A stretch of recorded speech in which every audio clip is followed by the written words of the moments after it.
নমস্কার বন্ধুরা, আমি কোজাগরি আবারও চলে এসেছি তোমাদের সামনে একটা ভিডিও উপস্থাপন করতে। আজ যে সংক্রান্ত ভিডিও তোমাদের সামনে উপস্থাপন করতে চলেছি সেটা হলো অবশ্যই পৌষ মাস সংক্রান্ত। বন্ধুরা, এই পৌষ মাসে এই ক্রিয়াটি যে কোনো দিন সম্পন্ন করো তোমার হাতে সময় রেখে। অতি সহজ প্রক্রিয়ায় এই ক্রিয়াটি তোমাকে সম্পন্ন করতে হবে।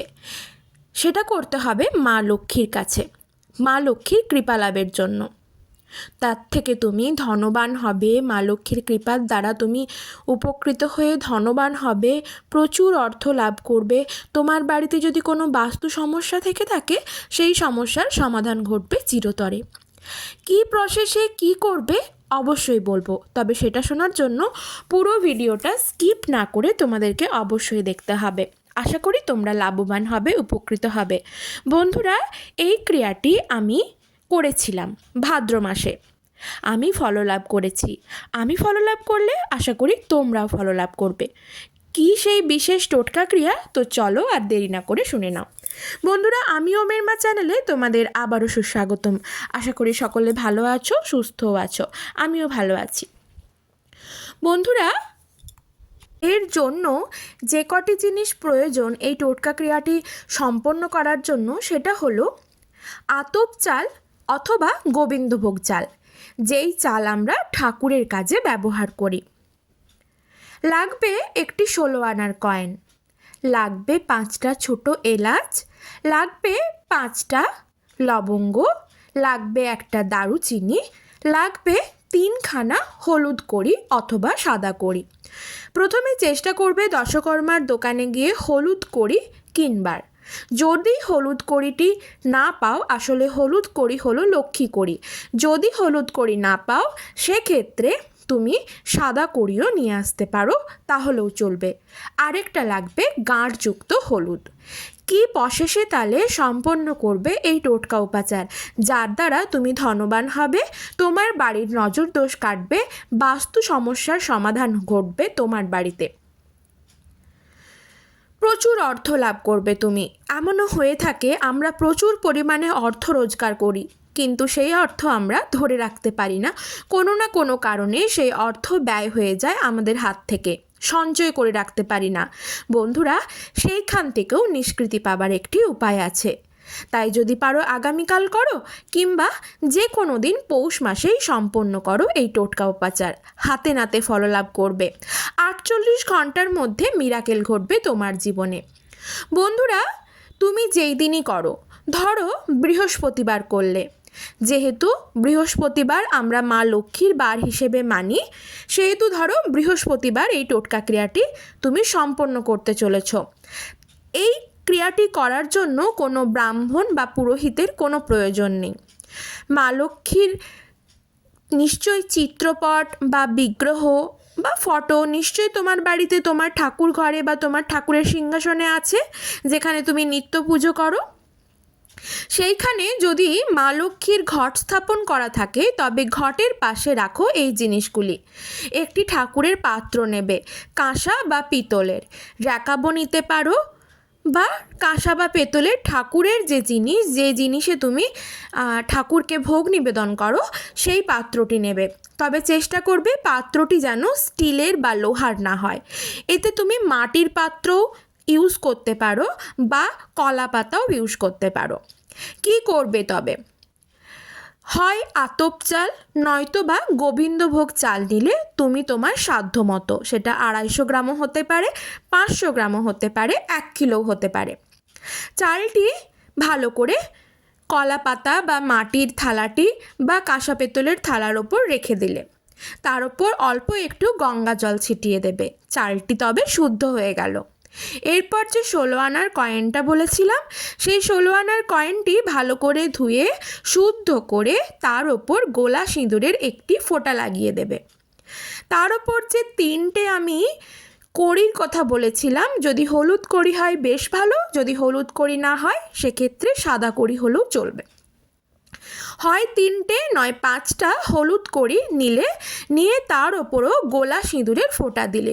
হলুদ কড়িগুলি বেশ সুন্দর করে সাজিয়ে দিও চালের চারপাশে, এতে দেখতে সুন্দর হয়। তারপর বললাম 5খানা এলাচ, 5খানা লবঙ্গ আর একটা লম্বা গোটা দারুচিনি। 5খানা এলাচ, লবঙ্গ, দারুচিনিকে গঙ্গা জল দিয়ে শুদ্ধ করে চালের ওপর রেখে দিলে।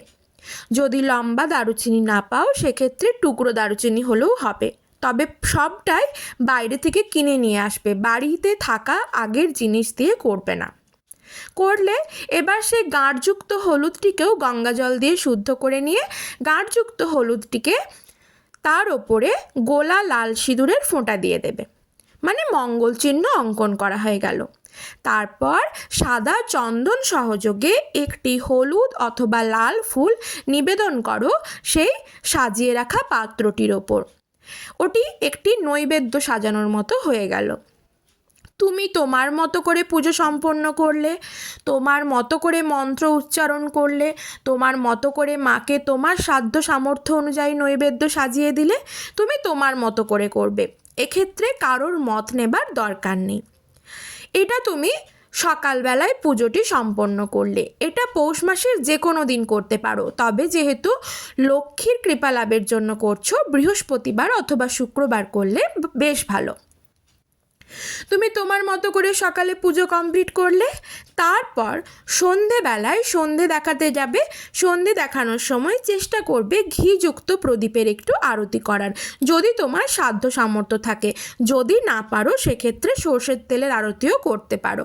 ঘিযুক্ত প্রদীপ প্রজ্বলন করলে বা সর্ষের তেলের প্রদীপ প্রজ্বলন করলে সেই প্রদীপের শিখাটি তোমার রান্নাঘরের যে চালের ড্রাম আছে সেখানেও ঘুরিও, তোমার মেন দরজার সামনে মেন যে মুখ্য দরজা সেখানে ঘোরাবে, তোমার প্রতিটি বেডরুমে ঘোরাবে, ডাইনিংয়ে ঘোরাবে, এমনকি ব্যালকনিতেও ঘোরাবে।